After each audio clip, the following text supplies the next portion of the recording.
توبہ کی آیت نمبر 29 میں اللہ تعالیٰ نے مسلمانوں کو اہل کتاب سے قتال کا حکم دیا، لیکن یہ حکم اس وجہ سے نہیں تھا کہ کوئی مذہبی اختلاف تھا، بلکہ اس لیے تھا کہ انہوں نے اللہ تعالیٰ کے سسٹم کے ساتھ ایک پیرالل سسٹم کھڑا کر لیا تھا، جس کی بنیاد 4 ستونوں پر تھی جو اللہ کی حاکمیت کو چیلنج کر رہا تھا۔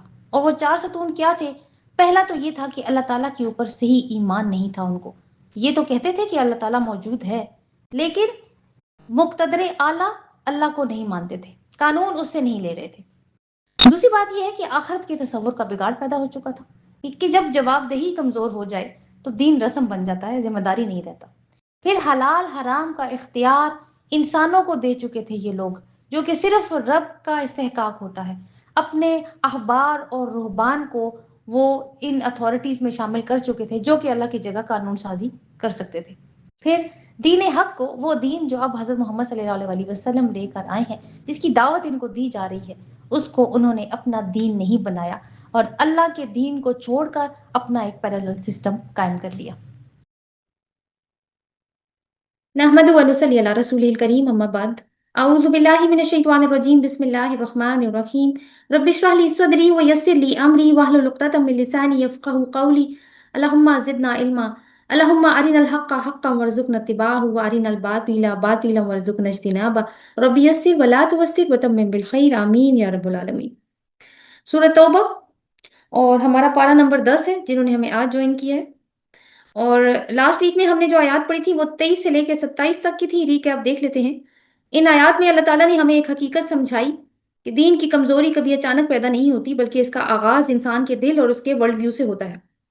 کسی امت کا عروج و زوال میدان جنگ سے نہیں بلکہ دل سے شروع ہوتا ہے۔ جب انسان کی محبتیں بدلتی ہیں تو اس کی ترجیحات بدل جاتی ہیں، تو اس کے فیصلوں پر بھی اثر پڑتا ہے، تو پھر اس کا اعتماد اللہ تعالیٰ سے ہٹ کر اپنی طاقت، وسائل اور دنیاوی سہاروں پہ آ جاتا ہے، اور پھر اللہ پہ توکل ختم ہونا شروع ہو جاتا ہے۔ لیکن اللہ تعالیٰ یہ سکھاتے ہیں کہ کامیابی نہ تعداد سے آتی ہے، نہ طاقت سے، نہ مال سے، بلکہ صرف اس وقت آتی ہے جب دل اللہ تعالیٰ سے جڑ جاتا ہے۔ پھر قرآن ایک اور قدم آگے بڑھاتا ہے، اور وہ صرف فرد کی اصلاح پر نہیں رکتا بلکہ معاشرے کی اصلاح کی بات بھی کرتا ہے۔ اللہ کا گھر، اللہ کا دین، اللہ کا نظام اور شرک یہ اکٹھے جمع نہیں ہو سکتے، اسی لیے ایمان صرف دل کا معاملہ نہیں رہتا بلکہ معاشرے کی سمت بھی متعین کرتا ہے۔ تو آج جن آیات پر ہم بات کریں گے اس میں ایک تو آیت مشرکوں کے بارے میں ہی ہے۔ اعلان تو پہلے سے ہو گیا تھا کہ وہ اب مسجد الحرام کے متولی نہیں ہے، لیکن ایک اور حکم آخری آ رہا ہے، وہ بھی آج ہم پڑھیں گے، اور اس کے بعد اہل کتاب سے بات ہو رہی ہے۔ یہ وہ لوگ تھے جن کا ورلڈ ویو اللہ تعالیٰ سے ہٹ گیا تھا، تو ان سے مسلمانوں کو جنگ کا حکم دیا جا رہا ہے۔ تو شروع کرتے ہیں، سب سے پہلے ہم آیت نمبر 28 کے ساتھ۔ اعوذ باللہ من الشیطان الرجیم، یا ایہا الذین آمنوا انما المشرکون نجس فلا یقربوا المسجد الحرام بعد عامهم هذا وَإِنْ خِفْتُمْ عِيلَةً فَسَوْفَ يُغْنِيكُمُ اللَّهُ مِنْ فَضْلِهِ إِنْ شَاءَ إِنَّ اللَّهَ عَلِيمٌ حَكِيمٌ۔ صدق اللہ العظیم۔ یا الذین آمنوا، اے لوگو جو ایمان لائے ہو، انما بے شک، المشرکون نجس، مشرکین نجس ہیں یعنی ناپاک ہیں، فلا یقرب المسجد الحرام، تو نہ یہ قریب آئیں مسجد حرام کے، بعد عامہم ھذا، اپنے اس سال کے بعد، یعنی یہ جو سال ہے جس میں وہ حج کریں، اس کے بعد وہ مسجد حرام کے قریب نہ آئیں۔ وَإِنْ خِفْتُمْ، یہ ایک حصہ ہے آیت کا۔ وَإِنْ خِفْتُمْ عِيلَةً فَسَوْفَ يُغْنِيكُمُ اللَّهُ مِنْ فَضْلِهِ إِنْ شَاءَ، اور اگر تمہیں خوف ہو مفلسی کا، عیلتن، تو ان قریب اللہ تعالیٰ تمہیں اپنے فضل سے غنی کر دے گا اگر وہ چاہے گا۔ ان اللہ علیم حکیم، بے شک اللہ خوب علم والا ہے اور بہت حکمت والا ہے۔ ابھی پیچھے جو ہے وہ ہم نے یہ دیکھا کہ یعنی اعلان برات کا جو بالکل سٹارٹ سے ہی سلسلہ شروع ہوا تھا، اس کے سلسلے میں ایک آخری ہدایت جس کا ذکر شروع میں بھی آیا تھا کہ مشرک جو ہیں وہ نجس ہیں، ناپاک ہیں، لہٰذا اس سال کے بعد یہ مسجد حرام کے قریب بھی نہیں آئیں گے، یعنی آئندہ حج کے لیے تو یہ بالکل نہیں آئیں گے۔ اور نجاست سے مراد ان کی اعتقادی گندگی ہے، یعنی ان کا شرک ہے، ان کی اخلاق، اعمال اور ان کا جاہلانہ طریقہ زندگی ہے۔ اب پیچھے اللہ تعالیٰ کی مغفرت اور رحمت کی بات گزری تھی، ہم نے دیکھا آیت نمبر 27 تک، اور اس کے بعد پھر ایک سخت آیت اور ترتیب میں دیکھیں تو یہ غزوہ حنین کے بعد آ رہی ہے۔ اب ایک بات ہم اس میں نوٹ کر لیتے ہیں کہ فتح مکہ کب ہوئی تھی؟ رمضان 8 ہجری میں ہو گئی تھی، اور حنین کب ہوا تھا؟ غزوہ حنین اس کے ایک مہینے بعد یعنی شوال 8 ہجری کو ہوا تھا کہ جاہلیت، شرک اور اسلام دشمنی پر ایک آخری کاری ضرب لگا دی گئی تھی وہاں پہ۔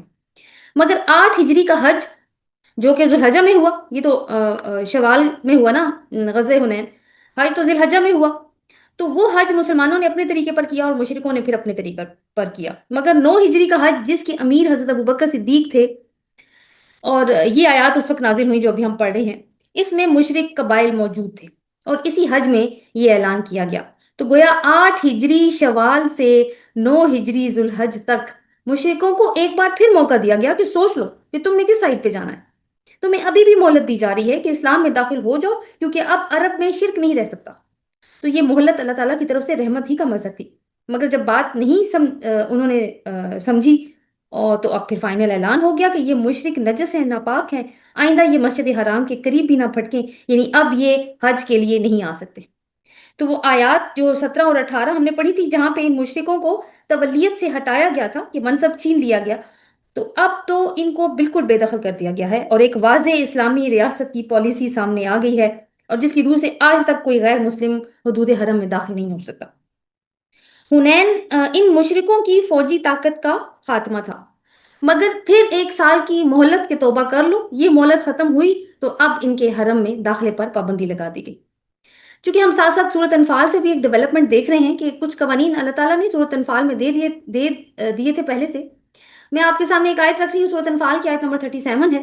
اللہ تعالیٰ فرماتے ہیں لِيَمِيزَ اللَّهُ الْخَبِيثَ مِنَ الطَّيِّبِ وَيَجْعَلَ الْخَبِيثَ بَعْضَهُ عَلَى بَعْضٍ فَيَرْكَمُهُ جَمِيعًا فَيَجْعَلُهُ فِي جَهَنَّمَ أُولَٰئِكَ هُمُ الْخَاسِرُونَ، تاکہ اللہ خبیث کو طیب سے الگ کر دے اور پھر خبیث کو ایک دوسرے پر رکھ کر ایک ڈھیر بنا دے اور پھر اس کو دوزخ میں جھونک دے، یہی لوگ خسارہ پانے والے ہیں۔ یہ سورۃ انفال میں اللہ تعالیٰ نے بات کی تھی، یعنی وہاں پہ اللہ تعالیٰ نے خبیث اور طیب کے درمیان میں حق کے فاصل قائم کر دی تھی، اور سورہ توبہ میں اسی حد فاصل کو اب بیت اللہ کے دروازوں پر بھی نافذ کر دیا گیا ہے۔ تو چونکہ اللہ تعالیٰ نے فرمایا کہ وہ خبیثوں کا ڈھیر لگاتا ہے، اور اس پر دوسرا اور اس پر تیسرا، یعنی ایک سٹاک پائل ہوتا ہے، اور پھر اللہ تعالیٰ ان کو جھونک دیتا ہے، ڈھیر لگا کر جہنم میں جھونک دیتا ہے۔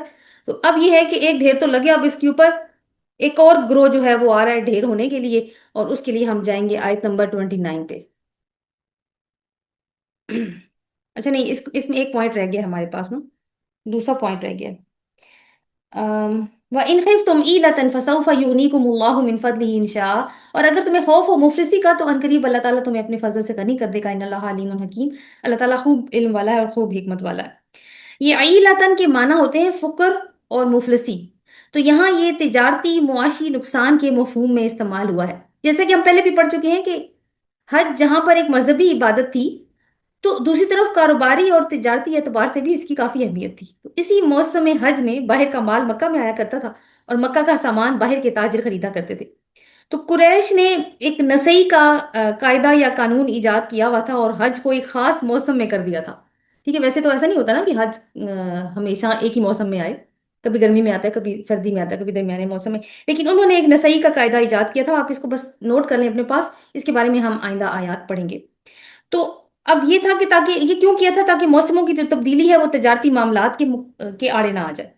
تو اب یہ اعلان ہوا کہ آئندہ مشرکین حج کے لیے نہیں آئیں گے، تو ان لوگوں کو تشویش ہوئی جو کہ تاجر تھے، یعنی مسلمان تھے اور تاجر تھے، کہ مشرکین کو تو روک دیا گیا ہے، تو اب تجارت کا کیا ہوگا، معاشی حالت تو علاقے کی خراب ہو جائے گی۔ تو یہ بھی آپ کو پتہ ہے نا، ایک طرح کی آزمائش ہے، جو آیت نمبر 23 میں اگر آپ کھول کے دیکھیں، جو آیت نمبر 23 ہم نے دیکھی تھی کہ 8 چیزیں ایک طرف رکھی گئی تھیں اور 3 چیزیں ایک طرف، اس میں تجارت کی کساد بازاری کا بھی تذکرہ تھا۔ تو ان لوگوں کو مطمئن کرنے کے لیے اللہ تعالیٰ نے فرمایا کہ تم معاشی بدحالی کا غم نہ کرو، اگر اللہ چاہے گا تو تمہیں اپنے فضل سے غنی کر دے گا۔ اور یہ وعدہ بھی پورا ہوا کہ ایک دن کے لیے بھی مکہ کی تجارت اس بندش کی وجہ سے متاثر نہیں ہوئی، اور کچھ عرصے بعد تو یہ حال ہو گیا کہ مصر اور شام اور روم اور ایران کے خزانے بھی اونٹوں پر لاد لاد کر اسلام کے بیت المال میں جمع ہونے لگے، اور اللہ نے اپنے فضل سے مسلمانوں کو اس طرح غنی کیا کہ لوگ اپنی زکوٰۃ کا مال لے کر مدینے میں نکلا کرتے تھے، گلیوں میں گھومتے تھے، اور کوئی زکوٰۃ لینے والا نہیں ملا کرتا تھا۔ تو آگے جو آخر میں اللہ تعالیٰ نے ارشاد فرمایا کہ ان اللہ علیم حکیم، بے شک اللہ تعالیٰ بہت علم والا ہے اور بہت حکمت والا ہے۔ یعنی تنگی ہو یا خوشحالی انسان کے اختیار میں نہیں ہے، اللہ کے اختیار میں ہے یہ، اور اس کا ہر کام علم اور اس کی حکمت پر مبنی ہے۔ تو اصل میں اللہ چاہتا ہے کہ اس کے بندے نظریہ اسلام کے ساتھ مخلص ہو جائیں، اس لیے رزق کا انتظام یا اختیار، یا یوں کہا جائے کہ جتنے بھی رائٹس ہیں کہ رزق کس کو کتنا ملے گا، ڈسٹریبیوشن کتنی ہوگی، کس کو کتنی زندگی دینی ہے، یعنی جان کا اختیار صرف اللہ تعالیٰ نے اپنے ہاتھ میں رکھا ہے۔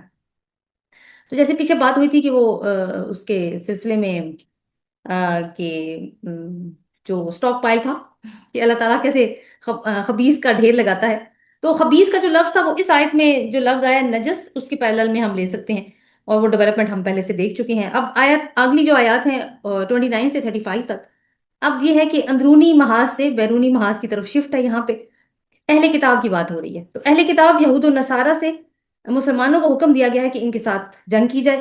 جس طرح مشرکین کے کیس میں ایک واضح پالیسی سامنے رکھ دی گئی، اسی طرح اہل کتاب کے لیے بھی ایک واضح پالیسی کا اعلان کیا جا رہا ہے کہ اگر یہ اسلامی حکومت میں رہنا چاہتے ہیں تو یہ پھر ذمہ بن کر رہیں گے۔ وہ ذمہ کیا ہوتے ہیں وہ بھی ہم دیکھیں گے۔ ان کی وعدہ خلافیاں، ان کی سازشوں کا ذکر ہم مدنی قرآن میں بھی پڑھ چکے ہیں اور سورۃ انفال میں بھی پڑھ کر آئے ہیں۔ یہاں پر بھی ان کے عقائد اور کردار کے ان پہلوؤں کی طرف کچھ اشارے اللہ تعالیٰ نے فرمائے ہیں جن سے واضح ہوتا ہے کہ ایک مذہبی گروہ کی حیثیت سے اب ان کا وجود نہ صرف ایک ناکارہ وجود ہے، بلکہ یہ سزاوار ہیں اپنے اس کی جو کرتوت یہ کر چکے ہیں اس کی سزا یہ اب بھگتے ہیں۔ تو آیت نمبر 29 کی طرف چلتے ہیں۔ قاتلوا الذین لا یؤمنون باللہ ولا بالیوم الآخر، جنگ کرو ان سے جو ایمان نہیں لاتے اللہ پر اور نہ ہی آخری دن پر۔ ولا یحرمون ما حرم اللہ ورسولہ، اور نہیں وہ حرام سمجھتے جو حرام کیا اللہ نے اور اس کے رسول نے۔ ٹھیک ہے، اب آپ گنتے چاہیں ان کے جرائم کتنے۔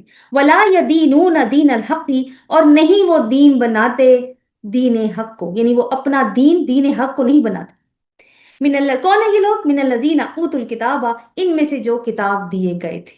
تو کن سے جنگ کرنی ہے؟ جو کتاب دیے گئے تھے۔ اور کیوں کرنی ہے؟ کیونکہ ان کے جرائم کی یہاں پہ تقریباً 4 جرائم ہیں جن کا یہاں پہ ذکر کیا گیا ہے، ان کو ہم ایک ایک کر کے پڑھیں گے۔ آگے اللہ تعالیٰ فرماتے ہیں کہ کب تک جنگ کرنی ہے؟ حتیٰ، یہاں تک کہ یؤتوا الجزیۃ عن ید وہم صاغرون، یہاں تک کہ وہ اپنے ہاتھ سے جزیہ ادا کریں اس حال میں کہ وہ مغلوب ہوں، تب تک جنگ کرنی ہے ان کے ساتھ۔ تو اہل کتاب کے مذہبی اور سیاسی جرائم، جیسے پہلے بات ہوئی کہ ہم مدنی صورتوں میں پڑھ کے آئے، سورۃ انفال میں بھی ہم نے پڑھا ان کو۔ تو یہ لوگ ایمان کا دعویٰ تو کیا کرتے تھے اور اپنے آپ کو دین اور شریعت کا تنہا اجارت دار بھی سمجھا کرتے تھے، لیکن یہ ہے کہ اللہ تعالیٰ پر، آخرت پر اور شریعت کسی چیز پر یہ ایمان نہیں لاتے تھے جس طریقے سے ایمان لانے کا حق ہوتا ہے۔ تو کس کو حکم دیا اللہ تعالیٰ نے کہ قتال کریں؟ ان لوگوں سے جن کو کتاب دی گئی تھی، مسلمانوں کو۔ اصل میں تو اسلامی ریاست کو حکم دیا گیا ہے کہ جو قائم ہو چکی ہے اب عرب میں۔ اور کیوں اللہ تعالیٰ نے یہ حکم دیا کہ نہ انہوں نے حق کو تسلیم کیا نہ نبی پر ایمان لائے، حالانکہ پہچانتے تھے، اور سازشیں الگ کی؟ تو صرف یہ جواب نہیں ہوگا اچھا کیوں جنگ کریں، کہ یہ تو چلے بیک گراؤنڈ ہے کہ وہ اہل کتاب ہیں، نہیں یہ جواب نہیں ہے، بلکہ اہل کتاب میں صرف وہ لوگ ہیں، سارے نہیں ہیں، جو یہ 4 جرائم کا ارتکاب کرتے ہیں جو کہ ایک اسلامی ریاست کے لیے تھریٹ بن جاتا ہے، یہ خطرہ بن جاتا ہے اسلامی ریاست کے لیے، اس لیے ان سے جنگ کرنی ہے۔ پہلا جرم لا یؤمنون باللہ، اللہ پر ایمان نہیں لاتے، یعنی یہ تو مانتے ہیں کہ اللہ ہے، موجود ہے اس کی ذات، لیکن حاکمیت اعلیٰ اللہ کی ذات کو تسلیم نہیں کرتے، یعنی یہ نہیں تسلیم کرتے کہ اللہ ہی سپریم لا ہے اور قانون دینے کی اتھارٹی وہی ہے، یہ نہیں مانتے، بلکہ کیا کرتے ہیں؟ شرک کرتے ہیں۔ دوسرا جرم کیا ہے؟ ولا بالیوم الآخری، کہ آخرت کے دن پر بھی ایمان نہیں لاتے، یعنی آخرت کے دن پر ایمان نہیں لاتے، اخلاقی جواب دہی کا خاتمہ ہو گیا، کوئی اکاؤنٹیبلٹی کا خوف ہی نہیں۔ جب آخرت کا خوف نہ رہے تو انسان معاشی اور سیاسی طور پر بے لگام ہو جاتا ہے، اور کیا ہوتا ہے؟ جس سے زمین پر فساد پھیلتا ہے۔ اس کی مثالیں بھی ہم پڑھ چکے ہیں سورۃ البقرہ میں۔ کیا کہتے تھے آخرت کے بارے میں؟ کہ آخرت کا گھر تو صرف ہمارے لیے مختص ہے، یہودی کہا کرتے تھے، اور یہ کہ ہم تو جہنم میں نہیں جائیں گے مگر گنتی کے 4 دن۔ تیسرا جرم کیا ہے؟ ولا یحرمون ما حرم اللہ ورسولہ، اور نہیں وہ حرام قرار دیتے جو اللہ نے اور اس کے رسول نے حرام قرار دیا، یعنی یہ حرام حلال کے قاعدے کیا ہیں؟ یہ شرعی قوانین ہیں نا، تو شریعت ان کی اپنی ہے، یہ اللہ اور رسول کے بتائے ہوئے احکامات نہیں مانتے، جیسا کہ یہود و نصارہ نے کر رکھا تھا، کیونکہ سودی نظام کی ابتدا جس میں اب پوری دنیا جکڑی ہوئی، یہودیوں کی پیداوار۔ پھر چوتھا گناہ، چوتھا جرم، ولا یدینون دین الحق، کہ دین حق کو اپنا دین نہیں بناتے۔ دین کیا ہوتا ہے؟ زندگی گزارنے کا نظام، تو وہ نظام بھی ان کا اپنا بنایا ہوا ہے، اللہ کا دیا ہوا نظام نہیں۔ تو یہ 4 چیزیں یا پہلو دیکھیں تو آپ ان کو اگر غور کریں تو یہ اللہ کے نظام کے متوازی ایک پیرالل سسٹم بنا چکے ہیں پورا۔ اور اسلام کے اندر یہ داخل ہونا نہیں چاہتے۔ تو اس طرح کیا ہے کہ یہ اسلامی ریاست کو ایک تھریٹ پوز کرتے ہیں، یہ اسلامی ریاست کے آئین، اس کے معاشی نظام کو تسلیم کرنے کے لیے تیار نہیں ہے، اسی لیے ان سے قتال کرنا ہے، اللہ تعالیٰ کہتے ہیں۔ اچھا جی، اب یہ ہے کہ کب تک قتال کرنا ہے؟ تو ایک چیز تو ہم اس میں یہ دیکھ لیتے ہیں کہ لڑائی کرنے کا مقصد کیا ہے۔ مقصد یہ نہیں ہے کہ وہ ایمان لے آئیں اور اسلام کے پیروکار بن جائیں، بلکہ مقصد یہ ہے کہ ان کی خود مختاری اور بالادستی ختم ہو جائے، وہ زمین میں حاکم بن کر نہ رہیں، بلکہ زمین کا جو بھی نظام زندگی ہے وہ اللہ تعالیٰ کے بندے سنبھالیں جو اس کے اوپر ایمان رکھتے ہیں، ساری شرائط پوری کرتے ہیں، ان کے ہاتھوں میں ہو زمین کی باغ دوڑ، اور جو قانون چلے گا زمین میں وہ اللہ کا قانون ہوگا، اور یہ اللہ کے بندے چلائیں گے اس کو، اور یہ لوگ، یہ جو اہل کتاب ہیں، یہ ان کے ماتحت بن کر رہیں گے۔ تو کب تک جنگ کرنی ہے؟ اللہ تعالیٰ نے کہا حتیٰ یوت الجزیۃ عن ید وہم صاغرون، یہاں تک کہ وہ جزیہ دیں اپنے ہاتھ سے اور اس حال میں رہیں کہ وہ مغلوب ہو جائیں۔ تو ید کے معنی اصل میں تو ہاتھ کے ہی ہوتے ہیں، لیکن یہ غلبہ، تسلط، اختیار اور اقتدار کے معنوں میں بھی آتا ہے۔ یعنی ایک تو ہاتھ سے جزیہ دینے سے یہ مراد ہے کہ وہ اپنا تسلط اور اختیار مسلمانوں کے ہاتھ میں سونپ رہے ہیں، اور دوسرا ان کی طرف سے یہ جزیہ کی ادائیگی مسلمانوں کے غلبے اور اقتدار کے نتیجے میں ہوگی۔ تو ان سے جنگ کرو، ان کی اکڑ نکالو، یہاں تک کہ یہ ہاتھ باندھ کر جزیہ دینے پر راضی ہو جائیں اور چھوٹے بن کر رہیں، یعنی مسلمانوں کی ماتحتی اور محکومی کو قبول کریں، اور ان کو اس بات کو غنیمت جانیں کہ شکر ہے کہ ہمیں یہ جگہ مل گئی ہے کہ ہم یہاں پہ رہ سکتے ہیں۔ اب اگلا سوال یہ اٹھتا ہے کہ جزیہ کیا ہوتا ہے؟ یہ ایک ٹیکس ہے جو تمام بالغ اور کمانے والے افراد پر لگایا جاتا ہے، اہل کتاب میں سے اسلامی حکومت لگاتی ہے، اور کیوں لیتی ہے وہ یہ ٹیکس؟ ان کے جان و مال کے امان کے معاوضے کے طور پر، جو کہ اسلامی حکومت ان کو پرووائڈ کرنے کی رسپانسبل ہوتی ہے۔ اس کی کتنی مقدار ہوتی ہے یہ افراد کی حیثیت اور صلاحیت کے اعتبار سے مختلف ہوتی ہے۔ اب یہاں پہ دیکھیں کہ اہل کتاب اور مشرکین میں ہمیں فرق نظر آ رہا ہے کہ مشرکین کے کیس میں تو فیصلہ ہوا تھا کہ جب تک یہ کفر سے توبہ کر کے اسلام میں داخل نہ ہو جائیں اس وقت تک ان کا پیچھا نہ چھوڑو، لیکن اہل کتاب کو جزیہ کی ادائیگی پر امان دے دی گئی ہے۔ تو یہ فرق کیوں ہے یہاں پہ؟ اس کی وجہ وہی ہے جو پہلے بھی ہم پڑھ چکے ہیں کہ مشرکین عرب کی طرف رسول اللہ صلی اللہ علیہ وسلم کی باسط براہ راست تھی، آپ انہی کے اندر سے اٹھائے گئے تھے، اور انہی کی زبان میں آپ پر اللہ تعالیٰ نے اپنا کلام اتارا، اور انہی کو سب سے پہلے دعوت دی گئی تھی، ہر پہلو سے ان پر تمام حجت کیا گیا، اس لیے ان کا انکار عذاب کا باعث بنا، لہٰذا وہ ذمہ نہیں بنائے گئے۔ ذمہ کون ہے؟ جو کہ جزیہ دے کر رہ سکتے ہیں اسلامی حکومت کے اندر۔ اب دوسرے غیر مسلموں کا کیا حکم ہے؟ یہاں جو حکم بیان ہوا وہ تو اہل کتاب یعنی یہود و نصارہ کے متعلق ہے، لیکن صحابہ کرام کے زمانے سے یہ مسئلہ طے پا چکا تھا کہ یہی حکم دوسرے غیر مسلموں کے لیے ہے، جیسے کہ مجوسی وغیرہ۔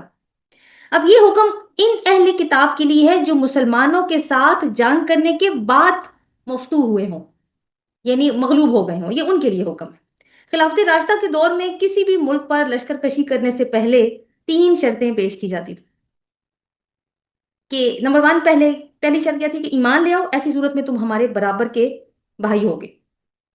دوسری بات یہ ہے کہ اگر یہ قبول نہ ہو تو اللہ کے دین کی بالادستی قبول کرو، اسلامی ریاست کے فرما بردار شہری بن کر رہو، اور پھر جزیہ دینا قبول کرو، اسی صورت میں تمہاری مذہبی آزادی بھی حاصل ہوگی اور اسلامی حکومت تمہارے دفاع کی رسپانسبلٹی لے گی۔ مگر تمہیں اس بات کی اجازت نہیں ہوگی کہ تم اسلامی حکومت کے خلاف کوئی سازش کرو۔ تو اگر یہ بھی قبول نہیں ہے شرط، تو پھر تم اللہ کی زمین پر باطل نظام قائم کر کے یا اس کرنے کی انٹینشن کے ساتھ نہیں رہ سکتے، تو پھر اس کا فیصلہ اب جنگ سے ہوگا، پھر آ جاؤ میدان جنگ میں۔ اس پر اگر انہیں یہ شرطیں پیش کرنے کے بعد اگر انہیں شکست ہو جائے، یعنی وہ تیسری شرط پہ آئے کہ نہیں ہم تو جنگ ہی کریں گے، اور پھر انہیں شکست ہو جائے، تو اب کیا ہے کہ وہ مفتو بن کر رہیں گے اور اسلامی مملکت میں ان کو جزیہ ادا کرنا ہوگا۔ دوسرے کیس میں، یعنی اگر کوئی غیر مسلم اپنی مرضی سے مسلم حکومت کے ساتھ شامل ہو کر رہنا چاہے تو پھر وہ کوئی نہ کوئی معاہدہ کر کے رہے گا، جو کہ چونکہ جزیہ جو ہے وہ غیر مسلم کو امان دینے کا ٹیکس ہے اور ان پر کوئی جنگی رسپانسبلٹی نہیں ڈالی جاتی، مگر اگر وہ اس بات پر تیار ہوں کہ وہ مسلمانوں کی کسی دوسرے ملک کے ساتھ اگر جنگ ہوئی تو وہ ان کا ساتھ دیں گے، یا کوئی بھی جنگی خدمت وہ ان سے لینا چاہیں تو وہ لے سکتے ہیں اہل کتاب سے، تو پھر جزیہ وصول نہیں کیا جائے گا۔ اگر اسلامی حکومت ان کو امان مہیا کرنے میں ناکام ہو تو جزیہ واپس کیا جائے گا۔ یہ سارے انسٹنسز میں نے آپ کو صرف پوائنٹ بائی پوائنٹ بتائے ہیں، ان کے تفصیل سے واقعات جو ہیں وہ ہمیں مل جاتے ہیں اسلامی تاریخ میں۔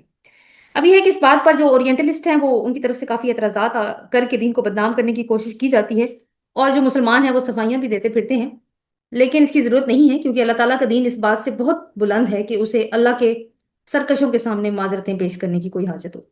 سیدھی اور صاف بات یہ ہے کہ جو لوگ اللہ کے دین کو اختیار نہیں کرتے یا دوسروں کی نکالی ہوئی غلط راہوں پر چلتے ہیں، وہ اتنی ہی آزادی کے مستحق ہو سکتے ہیں کہ جو غلطی وہ خود کرنا چاہے کر لیں، لیکن انہیں اس بات کا کوئی حق نہیں ہے کہ اللہ کی زمین پر کسی جگہ بھی اقتدار ان کے ہاتھوں میں ہو اور وہ انسانوں کی زندگیوں کے فیصلے کریں اور گمراہی پھیلائیں، کیونکہ اس سے فساد ہوگا، اور اللہ تعالیٰ کا دین آتا ہی فساد مٹانے کے لیے۔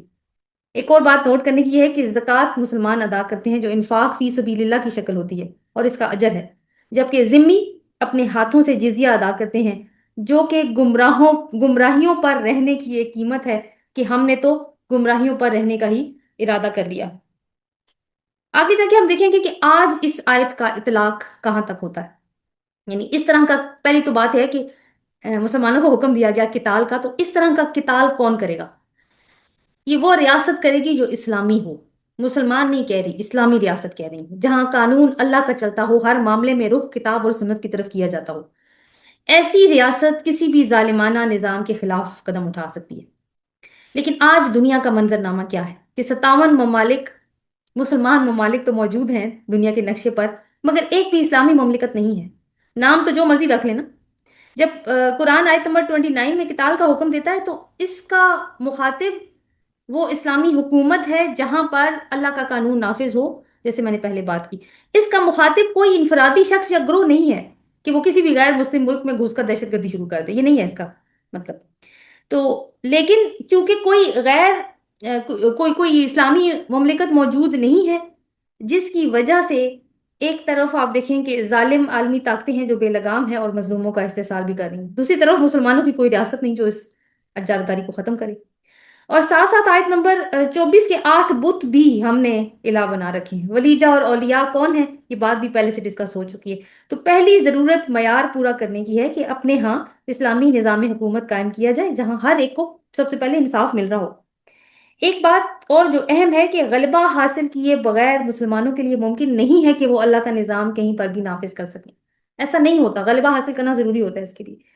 تو ہم نے سورۃ انفال سے سورۃ توبہ میں یہ دیکھا کہ یہ کام سٹیپ بائی سٹیپ ہوگا، اور اس کا طریقہ کار بھی سورۃ انفال کی آخری آیات میں تو وہاں پہ اللہ تعالیٰ نے بتا دیا تھا، آیت نمبر 71 اور 72 ہم نے کافی ڈیٹیل میں پڑھا تھا اس کو، جہاں پہ حکم دیا تھا، میں آپ ان کا ایک خلاصہ ہی آپ کے سامنے رکھ رہی ہوں، سورۃ انفال کی آیت نمبر 71 72 کا، کہ اللہ تعالیٰ نے حکم دیا تھا کہ آپس میں ایک الائنس بناؤ سارے مسلمان، کیونکہ کافر تو آپس میں ایک دوسرے کے دوست ہیں ہی، تو تم نے اگر ایسا نہ کیا تو پھر زمین میں فتنہ ہوگا اور بہت بڑا فساد ہوگا، جو کہ اب بہت واضح صورت میں نظر بھی آنے لگا ہے، ہم آج دیکھ سکتے ہیں، ہم گواہ ہیں آج اس چیز کے۔ آگے چلتے ہیں آیت نمبر 30 پر۔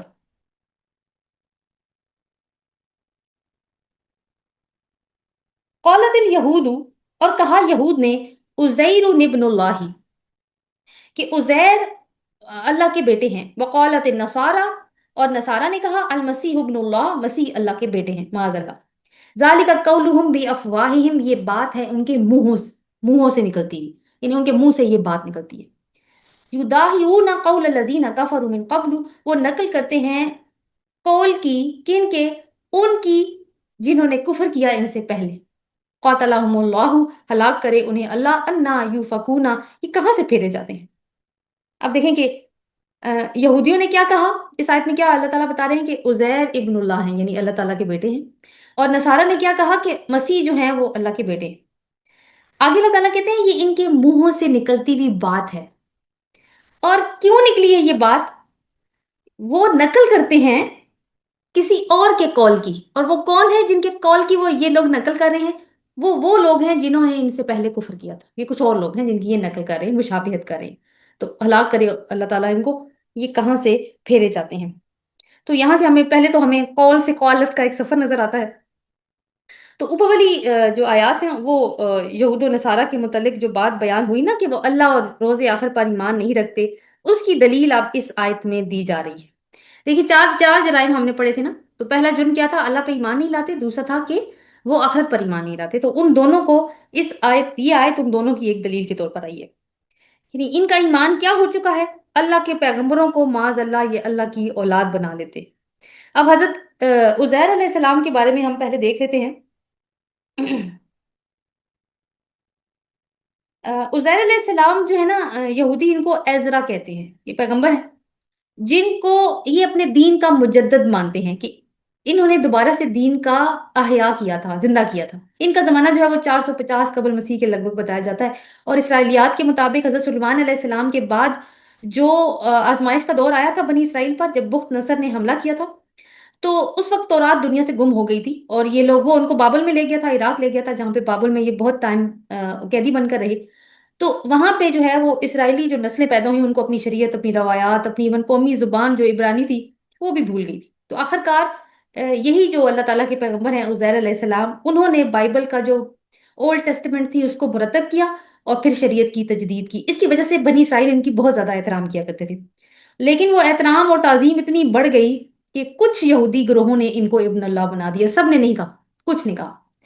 تو یہاں پہ قرآن مجید جو تصور پیش کر رہا ہے کہ وہ یہی ہے کہ سب نے نہیں کہا تھا، بتانا یہ ہے کہ اللہ تعالیٰ کے متعلق یہودیوں کے جو جو اعتقاد میں جو خرابی پیدا ہوئی وہ اتنی بڑھ گئی کہ انہوں نے عزیر علیہ السلام کو معاذ اللہ اللہ تعالیٰ کا بیٹا ہی بنا دیا۔ اور دوسری چیز وہ جو حضرت عیسیٰ علیہ السلام کے بارے میں ہے، وہ تو ہم خود بھی ڈیٹیل میں پڑھ کے آئے ہیں سورۃ مائدہ میں، کہ کیسے نصارہ نے اللہ تعالیٰ کا بیٹا بنایا تھا۔ تو یہ کیا ہے؟ یہ ایک شرک ہے جو یہ لوگ کر رہے ہیں، اور اس کے بعد جو ہے وہ ایمان کا دعویٰ بالکل بھی معتبر نہیں رہتا جو یہ کر رہے ہیں یہود و نصارہ، کیونکہ اللہ پر ایمان کی بنیادی شرط یہ ہے کہ اس کی ذات اور صفات میں کسی کو بھی حصہ نہ دیا جائے، مگر ان ظالموں نے تو اپنے منہ سے یہ باتیں گھڑی اور ان کی کوئی بھی دلیل نہیں تھی۔ جو آگے اللہ تعالیٰ نے کہا نا کہ یداہیونا، کہ وہ نقل کرتے ہیں، یدھائیون قول الذین کفروا من قبل، وہ نقل کرتے ہیں اس قول کی، کن لوگوں کے؟ وہ جنہوں نے ان سے پہلے کفر کیا تھا۔ یعنی یہ جو لفظ ہے یدھائیون، اس کا مطلب ہے مشابہت اختیار کرنا، ٹھیک ہے؟ یعنی جیسے عیسائیوں نے حضرت عیسیٰ علیہ السلام کو اللہ تعالیٰ کا بیٹا بنایا تھا، اس طرح یہودیوں نے حضرت عزیر علیہ السلام کو اللہ تعالیٰ کا بیٹا بنایا دیا۔ یہ بھی پوائنٹ ہے کہ یہ لوگ اپنے سے پہلے والے مشرکین کے عقائد کی نقل کیا کرتے تھے۔ مصر میں ٹرینٹی موجود تھی۔ ٹرینٹی کیا ہوتی ہے؟ جہاں پہ تین خداؤں کا کانسیپٹ ہوتا ہے، وہ یہ تثلیث کا قاعدہ جو کہ عیسائیوں کے ہاں بھی رائج ہے۔ تو جو مصر کے ہاں ٹرینٹی تھی، وہ اس میں کیا تھا کہ گاڈ دا فادر، ہورس دا سن، اور آئسس دا مدر گاڈس۔ پھر جب سینٹ پال نے مسیحیت کی تبلیغ شروع کی تو اس کا دائرہ کار اس نے غیر اسرائیلیوں تک پھیلا دیا، جس کی اجازت تو نہیں تھی لیکن اس نے ایسا کیا۔ تو اہل مصر کی کاپی کرتے ہوئے تثلیث جیسے نظریات کو انہوں نے عیسائیت میں شامل کر دیا، تاکہ یہ جو نئے لوگ عیسائیت اختیار کرنے آ رہے ہیں ان کو آسانی ہو، ان کو یہ نہ لگے کہ یہ کوئی بالکل ہی الگ سے مذہب ہے۔ تو اس آیت میں نا ہمیں بیسیکلی دو پوائنٹس نظر آتے ہیں۔ نمبر ایک کہ توحید کی نفی اور شرک کا ارتکاز ہے، اور دوسرا ہے مشابہت، کن کی؟ ان لوگوں کی جنہوں نے پہلے کفر کیا تھا۔ دونوں کا آپس میں بہت گہرا لنک ہے، اور لنک کیسے بنے گا کہ کیسے مشابہت نے شرک کا راستہ کھولا۔ اب یہ جو دونوں چیزیں ہیں، یعنی پہلے انہوں نے مشابہت اختیار کی اور بعد میں کیا کیا؟ شرک کرنا شروع کر دیا۔ تو دونوں چیزیں کس طرح آج کی امت مسلمہ پر صادق آتی ہیں، یہ ہم دیکھیں گے کہ یہود و نصارہ اللہ کے وجود کے منکر نہیں تھے، مگر انہوں نے غلو کرتے ہوئے اللہ کے پیغمبروں کو الوہیت میں شامل کر دیا تھا۔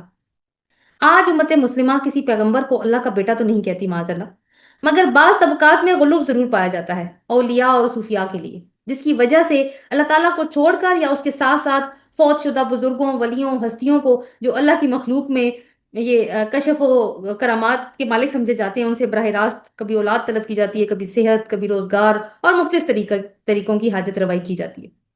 ایک اور انحراف جو اہل کتاب کے مشابہ ہے، کہ چونکہ ان کا کیا خیال تھا کہ چونکہ ہم عزیر علیہ السلام اور عیسیٰ علیہ السلام پر ایمان رکھتے ہیں، بس اتنا کافی ہے، عمل کی کوئی ضرورت نہیں ہے، بس ایمان رکھنے کی وجہ سے ہی ہماری آخرت میں نجات ہو جائے گی۔ یہی فکر مسلمانوں کے ایک بڑے طبقے میں بھی سرایت کر چکی ہے۔ کچھ لوگ نماز، یہ حلال حرام کی تمیز، اخلاق اور عمل کو چھوڑ کر صرف اس نظریے پر تکیہ لگائے ہوئے ہیں کہ ہم تو فلاں سلسلے یا پیر کے مرید ہیں، وہ ہمیں سیدھا جنت میں پہنچا دیں گے، ہم تو آخری رسول حضرت محمد صلی اللہ علیہ وسلم کے امتی ہیں، اور صرف یہی نسبت کافی ہے کہ ہماری آخرت میں نجات ہو جائے گی، عمل کی ضرورت نہیں ہے۔ رسول اللہ صلی اللہ علیہ وسلم نے فرمایا تھا تم سے پہلی قوموں نے اپنے انبیاء اور صالحین کی قبروں کو سجدہ گاہیں بنا دیا تھا، خبردار تم ایسا نہ کرنا۔ یہ صحیح مسلم کی روایت ہے۔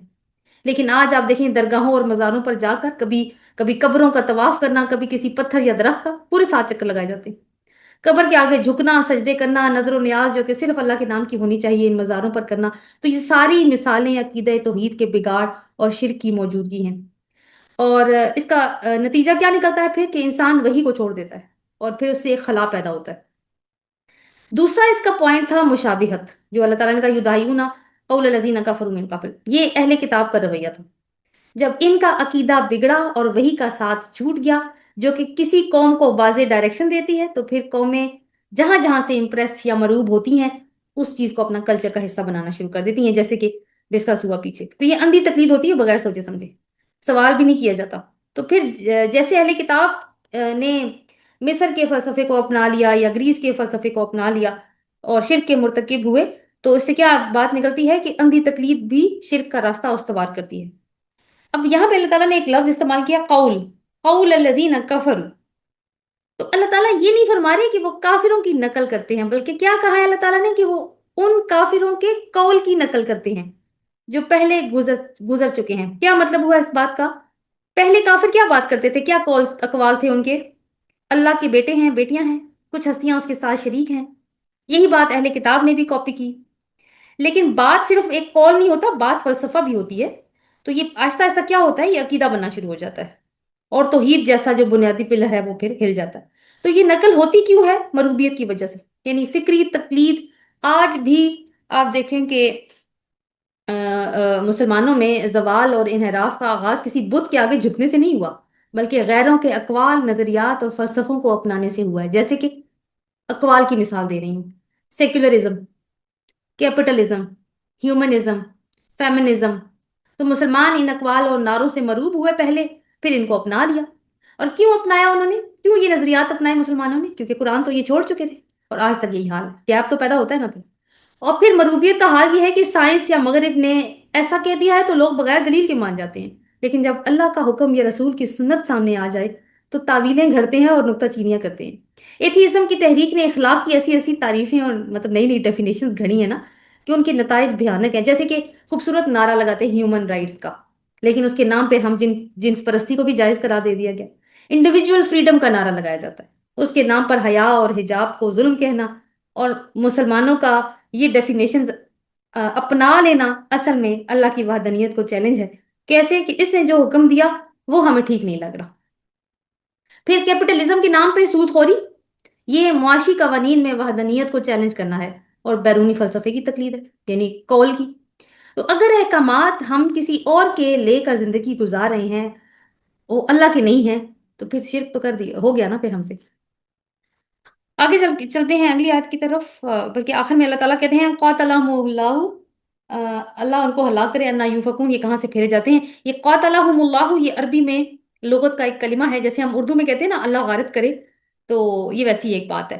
انا یوفکون یعنی حیرت اور افسوس کے اظہار کے لیے ہے کہ جب کوئی شخص حقائق کے برعکس کوئی روش اختیار کرے تو وہ کہاں سے پھیرا جا رہا ہے۔ اس کا مطلب ہے دیکھیں پھیرے جا رہے ہیں نا، اپنی عقل استعمال نہیں کر رہے، دوسروں کے اقوال اور فلسفوں کو دیکھ کر امپریس ہو رہے ہیں اور اسی کے مطابق زندگی گزارنی شروع کر دی ہے۔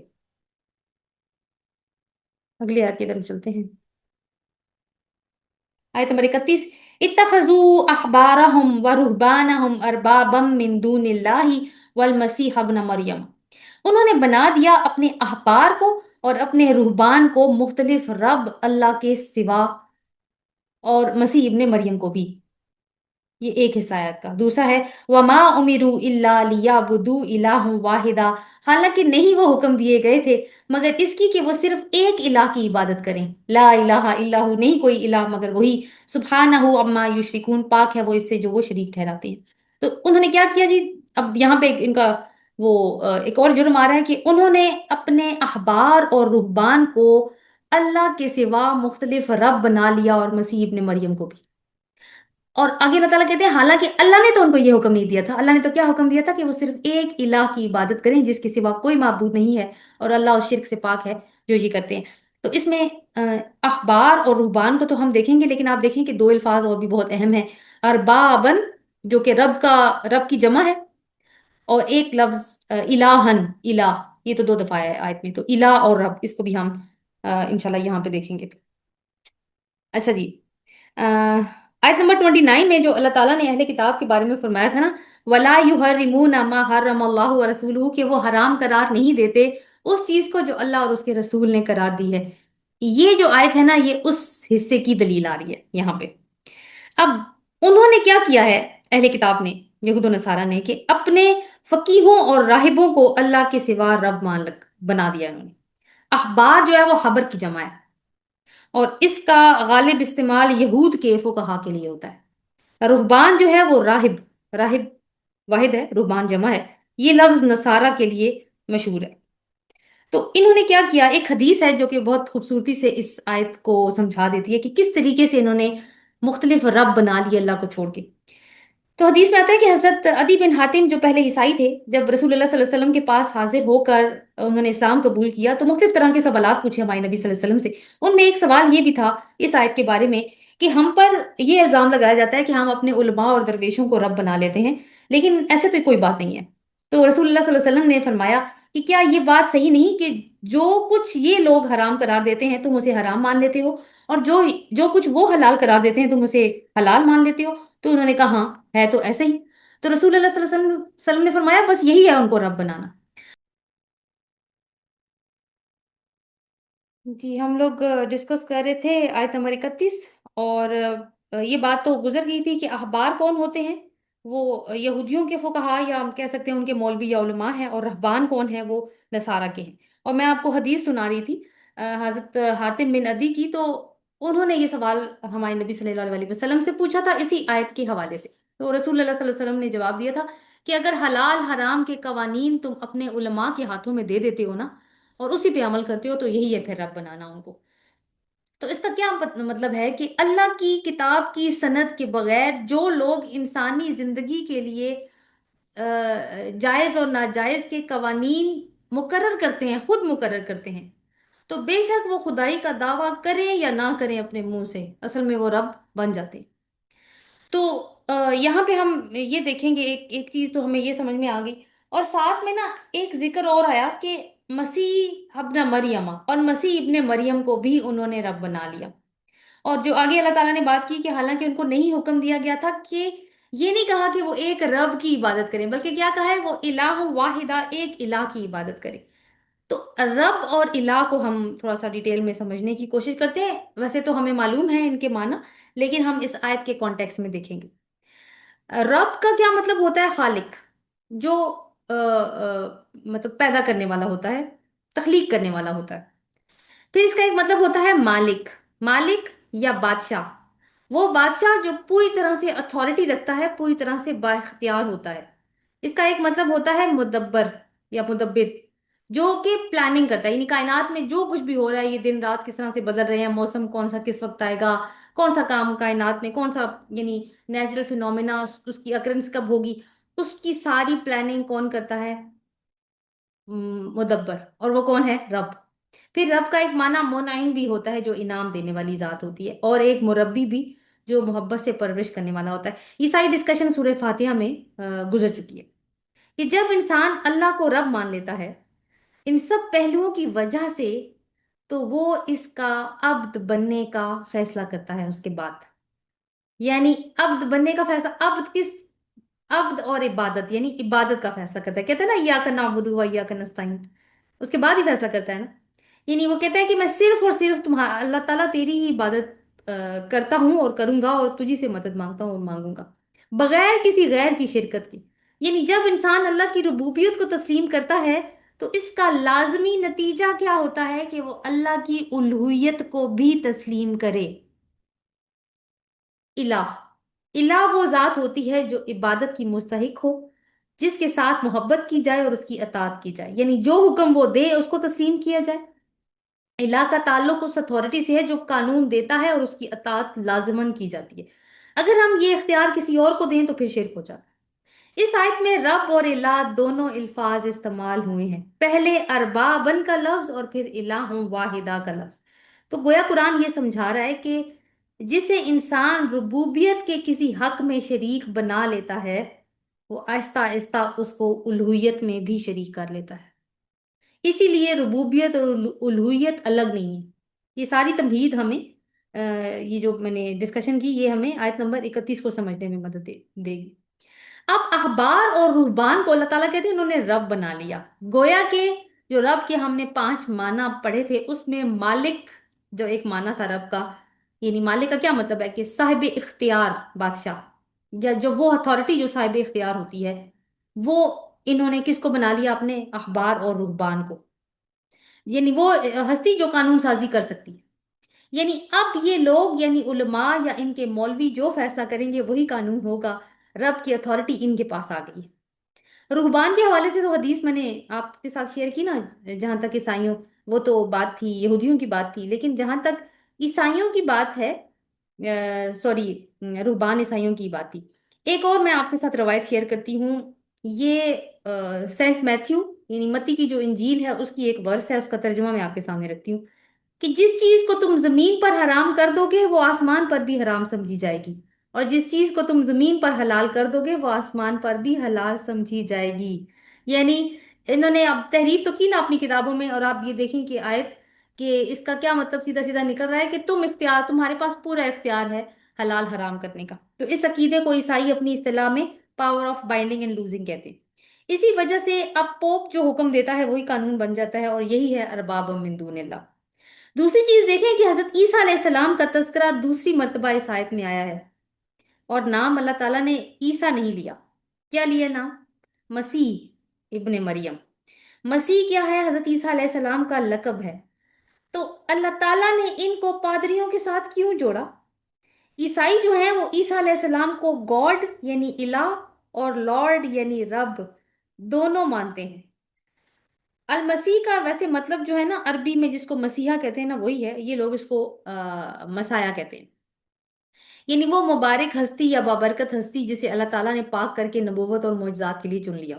لیکن عیسائیوں نے غلوف کیا اور انہیں رب بنا دیا، یعنی لارڈ، جو اپنے اختیارات سے احکامات دیتا ہے اور شریعت میں ترمیم کر سکتا ہے۔ یعنی یہ انہوں نے ایک طرح کا گھڑ کے بہتان ہی لگایا نا عیسیٰ علیہ السلام پہ کہ ان کو رب بنایا جب۔ تو اللہ تعالیٰ نے مسیح کا لقب یہاں پہ ذکر کیا کہ تم نے اس کو اللہ کے رب ہونے کے پیرلل کر دیا، لیکن ساتھ ہی ربوبیت کا رد اللہ تعالیٰ نے کیسے کیا؟ ابن مریم کہہ کے، ابن مریم کے، وہ تو مریم کا بیٹا تھا، اور جو خود پیدا ہو رہا ہے وہ تو خود کسی قانون کو فالو کر رہا ہے، وہ قانون دینے والا تو نہیں ہے۔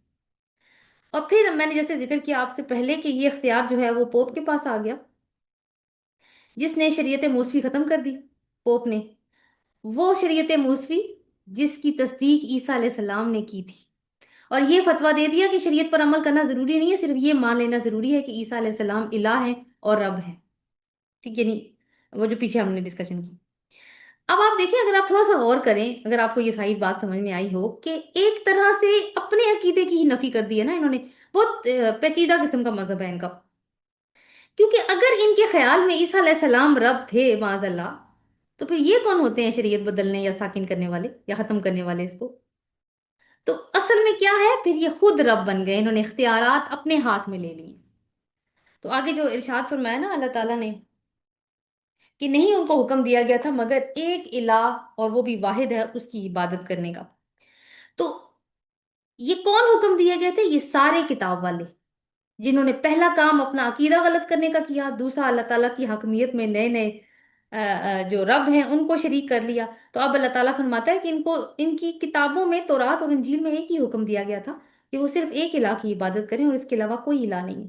یعنی جب انسان، کہنے کا مطلب یہ جو بات میں نے پہلے کی تھی آپ سے، کہ جب انسان کسی کو رب تسلیم کرتا ہے تو آخر کار وہ اس کی الوہیت بھی مان لیتا ہے اور اس کی عبادت بھی شروع کر دیتا ہے۔ تو اگر تم نے غلط رب بنا لیے تو تم الہ بھی غلط بنا لو گے، اور وہ بھی ملٹیپل ہوں گے، تو یہ پکا شرک ہے۔ تو اللہ اس شرک کی غلاظت اور آلودگی سے پاک ہے، بلند اور برتر ہے۔ تو یہ مولویوں کے غلط فتووں پر عمل کرنا جو دین کے خلاف ہوں، یہ سری شرک ہے۔ حکمرانی صرف اور صرف اللہ کی ہے، قانون صرف اور صرف اسی کا چلے گا۔ تو اگر ہم اس ساری آیت کو ایک تاریخی واقعہ سمجھ کر اور اس کی تفسیر پڑھ کر آگے بڑھ جائیں، تو پھر قرآن کا معجزہ ہونے کا پہلو دب جاتا ہے۔ تو قرآن اس لحاظ سے معجزہ ہے کہ یہ زندہ کتاب ہے اور ہر دور کے لیے ریلیونٹ ہے۔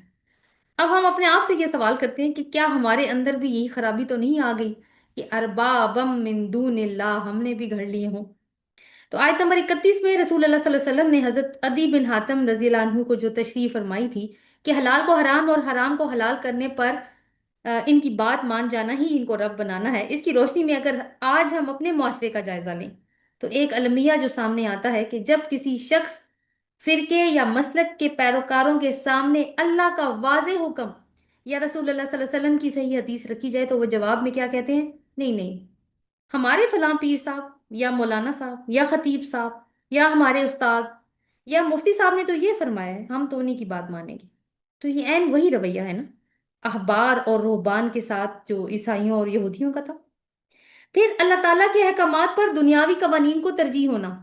جب مسلم معاشروں اور ریاستوں میں اللہ کے نازل کردہ قطعی احکامات جیسے کہ خاندانی قوانین ہیں، حدود ہیں، معاشی نظام میں سود کی ممانعت ہے، حیا اور پاک دامنی کے نظام جو ہیں وہ موجود ہیں، اور ان کو سائڈ پر رکھ کر اگر دنیا کی پارلیمنٹس اور عالمی اداروں اور ویسٹرن آئیڈیالوجیز کے بنائے ہوئے قوانین کو حتمی اور اتباع کے واجب مان لیا جائے تو جدید دور کے ارباب من دون اللہ بنانا اور کسے کہیں گے؟ تو یہ یعنی اللہ تعالیٰ نے، اور دوسری بات یہ سود کی بات بھی پیچھے گزری کہ اللہ تعالیٰ نے قرآن میں سود کو اللہ اور اس کے رسول کے خلاف جنگ کہا، لیکن ہم نے دنیا کے قانون سازوں کے حکم پر سود کو نہ صرف قبول کیا بلکہ ضرورت کیا کہ جائز بھی قرار دے دیا، اور سود کا نام بدل کر، ٹائٹل بدل کر اس کو اپنے بینکوں میں رائج بھی کر دیا۔ کسی غیر الہ کو رب بنانا، اس کو الہ بنانے کا پہلا سٹیپ ہوتا ہے۔ تو توحید صرف زبان کا اقرار نہیں ہوتا بلکہ ہر طرح کا قانون صرف اللہ سے لینے کا نام ہے کہ ہم نے صرف تجھے ہی اپنا رب اور الہ مانا ہے، ہم جو تیرا حکم ہوگا ہم صرف اس کو وہ صرف ہمیں قبول ہوگا۔ یہی حاکمیت اور اطاعت کا نام ہے۔ تو یہیں تک ختم کرتے ہیں، کافی ٹائم اس کا بھی ہو گیا، تو اگلی آیات پھر انشاءاللہ ہم اگلے سیشن میں کریں گے۔ ارادہ تو تھا کہ ایک اور آیت بھی ہم کر لیتے۔ تو بہرحال پیٹرن میرا خیال ہے آپ کو سمجھ میں آ گیا ہوگا کہ 29 آیت نمبر 29 میں جو تھیسس باندھا تھا اللہ تعالیٰ نے کہ ان کے خلاف جنگ کیوں کرنی ہے، تو 4 جرائم بتائے گئے تھے۔ ان 4 جرائم کے مطلب پہلا تھا کہ وہ اللہ پہ ایمان نہیں لاتے، یعنی اللہ تعالیٰ کی سوورینٹی کو قبول نہیں کرتے، کہتے تو لا الہ الا اللہ ہیں وہ بھی۔ اور دوسری بات یہ ہے کہ شرک کیا انہوں نے، اور شرک کیوں کیا؟ مشابہت کی وجہ سے۔ اور تیسری چیز ہے کہ انہوں نے مختلف رب بنا لی، یعنی اصل میں کیا کیا؟ شریعت بھی اپنی گھڑ لی۔ تو اب یعنی وہ جو شروع میں بالکل بات ہوئی نا کہ اللہ کے خلاف ایک پیرالل سسٹم، بہرحال وہ دین والی جو پوائنٹ ہے وہ رہ گیا ہے آج، وہ انشاءاللہ اگلی 2 آیات میں کور کریں گے ہم اگلے سیشن میں۔ سبحانک اللہ و بحمدک، نشہد ان لا الہ الا انت، نستغفرک و نتوب الیک۔ آمین۔ السلام علیکم و رحمۃ اللہ وبرکاتہ۔